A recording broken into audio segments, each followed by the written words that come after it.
All right, so I came across this. This is pretty interesting. So NBA rookie rankings.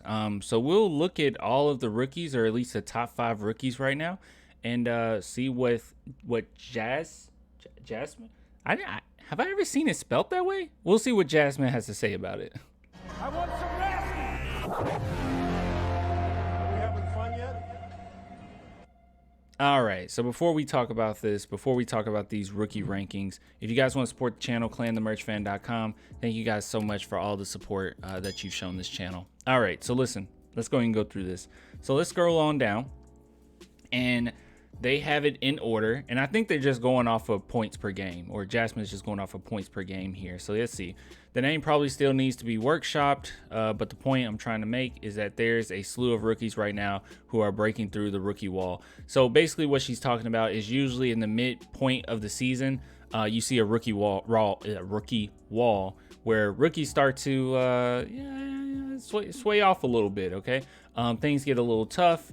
And they just don't perform as well as they might have at the beginning of the season. But that's the complete opposite of a lot of rookies this season, because a lot of the rookies are actually playing better the later the season goes. And as you guys know, with Jeremy Sochan, that is definitely the case. So we start off with Keegan Murray here, 19.5 points per game. Here's the thing though, like I'm going to be a jerk here, all right? I like Keegan Murray. I think that he's going to be a really fine player in the NBA. And I could be completely wrong. It's just when I think about his ceiling, I just don't know how high it is. I know he's already not necessarily a traditional rookie. He's older, so he's pretty developed. He's pretty set in what he is. He kind of reminds me, and some people might not like this, he kind of reminds me of LaMarcus Aldridge just a little bit. Not completely, but just a little bit. But he's a really good shooter. I think he's going to be a fine player, fine, consistent player in the NBA. Probably eventually maybe an all-star. I just don't know what his ceiling is as far as like, can he be a star, like superstar or anything like that? I don't know. I don't know. But anyways, this week Murray scored a career high 29 points in a win over the Thunder, in which he needs just 12 shots to get there, missing only 2 of them. He also finished with 14 boards to help the Kings to what was their 6th straight win. Murray's improvement is moving without the ball, has opened up new layers to Sacramento's offense, and his 2-man game with Sabonis is flourished. So I don't know. Good fit for the Kings. Me personally, I was just never that high on him. That's just me. I was just never that like keyed in on him. Let's see. So let's scroll down.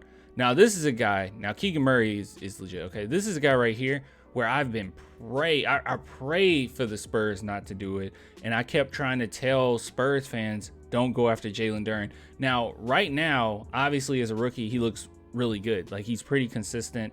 17 points per game, 13.5 rebounds per game, 2 blocks per game. This is what you expected, okay? But also, I just didn't want to get this archetype that high in the draft. Just didn't make a lot of sense to me. He was just going to be a guy that we inevitably had to miss out on. Now, if the Spurs were to be able to trade up in that draft, which we talked about like during the draft, I would have gladly took Jalen Duren, but I just didn't see a usage for that archetype that early in the draft. So, but he's doing fine. He's one of those, I won't say traditional bigs necessarily. What would you give? Like kind of like a JaVale McGee type archetype. Okay, he's better, but you know what I'm saying. That's his archetype. Okay, kind of dish it off to him. Lob city finisher, that type of player. But anyways, moving on. He's playing well. And also him being 19 and having that big of a body build is kind of ridiculous. But anyways, moving on. Benedict Mathurin. I don't think we have to say anything about him. He's absolutely phenomenal. Oh, by the way, they're not doing it by, I just realized she's not doing it by points per game. My bad. Yeah, she's not. All right, let's see what she has to say about him, though. After a short-term stint in the starting lineup last week, Mathurin returned to a bench role, and he nearly single-handedly helped the Pacers come back from a 21-point deficit to shock the Bulls. Mathurin finished that game with 26 points, 15 of which came in the 4th quarter. That's clutch. That's awesome. To help his team stage a comeback. Now, you guys know I wanted Benedict Mathurin. This is the funny thing, right? I really wanted Benedict Mathurin. He said that he wanted to play for, or he would be willing to play for the Spurs. Like, he would be happy to play for the Spurs because he would want to play with Primo.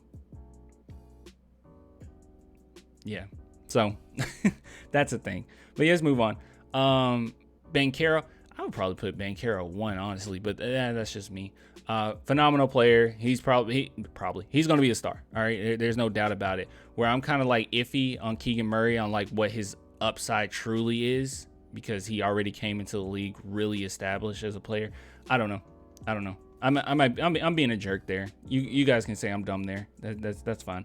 But Banchero, yeah, he's gonna be a star, easy. I'm not gonna focus in on that. All right, but she put Jeremy Sochan on here, okay? And I guarantee you, maybe like a month and a half ago, he wouldn't have made this list. But yes, see, we're starting to see Sochan knock down threes with some regularity right now, as evidenced by 3 straight games this week where he knocked down 2 triples for a kid who shot 29.6% from deep in his lone season at Baylor. This is a marked improvement and something we'll likely start to see more of from him. If Sochan can develop that 3-point shot to be a consistent weapon, he'll be a dangerous 3-and-D player in this league.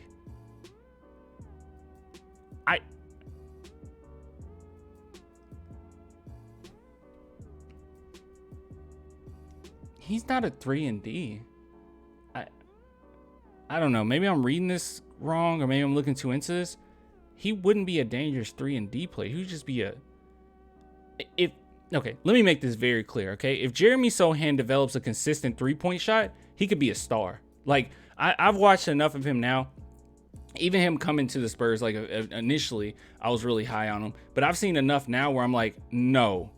If he can develop a 3-point shot in the future, I'm thinking 3, 4, 5 years down in the future, he could be a star. Like, he can already dribble the ball. She's already acknowledged his defense. But not only is he a good defender, he can guard 1 through 5. He has very high basketball IQ on both ends of the court. He can handle himself as far as like nasty in his attitude. He has a really good floater. He's good around the rim. He plays with a lot of physicality. He's not afraid of anything. He can create his own space because of his size and his frame. I don't know. His passing ability is top notch as far as a lot of the rookies. I don't know. I don't know. 3-and-D, I think that's selling him a little short. He's already shown off his defensive chops against some of the league's best, and with some refinement, he could be making all defensive teams down the road. Oh, easy. Yeah, he will. But thus far, yeah, he's phenomenal. But yeah, so how do I feel about everybody? Look, all these rookies have been really good. We have a really bright future here. Keegan Murray, I know that I was kind of like a jerk. He's a really good player. All right. He's just one of those that I just can't pinpoint. Like, I don't know. It's kind of hard. Jalen Duren, for what he is, he's doing phenomenal in the league. His physicality, his athletic ability really helps. He's hard to guard. Okay. He's hard to guard under the paint. Benedict Mathurin, he's probably going to be a star. Banchero's going to be a star. And Sochan, I think, could potentially be a star. But yeah, anyways, I'll give it to you guys later. Just wanted to look through this article a little bit, but I'll give it to you later. If you want to support the channel, as always, clanthemerchfan.com. Until next time, bye.